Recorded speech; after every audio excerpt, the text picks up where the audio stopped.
একজন চোর গভীর রাতে একটি মসজিদে ঢোকে। উদ্দেশ্য ছিল কিছু চুরি করবে। মসজিদে ঢুকে দেখে একজন বৃদ্ধ নামাজ পড়ছেন। সে চুপচাপ এক কোণে বসে থাকে। বৃদ্ধ নামাজ শেষ করে এত সুন্দরভাবে আল্লাহর কাছে দোয়া করছিলেন, চোর চুপচাপ শুনছিল। হে আল্লাহ, আমার জীবনের শেষ প্রান্তে এসেছি। আমি জানি অনেক ভুল করেছি, কিন্তু আজ রাতটাই যদি আমার শেষ রাত হয়, তবে যেন আমি সেজদার মধ্যেই তোমার কাছে ফিরে যেতে পারি। এই দোয়া শুনে চোরের হৃদয় কেঁপে ওঠে।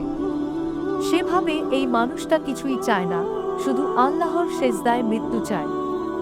আর আমি এসেছি চুরি করতে।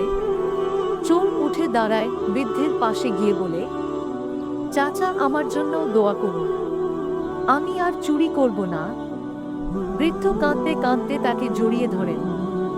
সেই রাতেই চোর প্রথমবারের মতো নামাজ পড়ে। সেই সেজদা ছিল তার জীবনের প্রথম, কিন্তু সবচেয়ে মূল্যবান। আল্লাহ কখনো কারো তাওবা ফিরিয়ে দেন না।